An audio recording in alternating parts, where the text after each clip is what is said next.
We begin with breaking news from Antioch. Crews are on the scene of a fire at the Tanger Outlets property that's currently under construction. Stephanie Langston is live at the scene now as crews work to put those flames out. Steph, what can you tell us?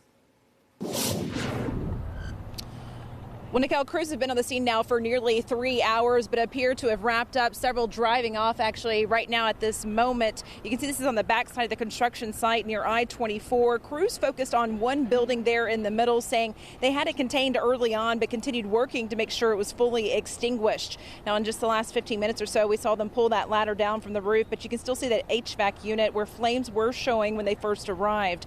A representative with the Nashville Fire Department telling us the hydrants on the property are not working because this is a construction site. So fire crews had to establish a water supply, with crews using water from a nearby hydrant combined with engines on the scene to create a relay for water, closing portions of the roads nearby while that water relay was set up. Now, the Tanger Outlets project has been in the works for years. This is something the community is very excited about and set to open in September. Reporting live from Antioch, Stephanie Langston, News 2.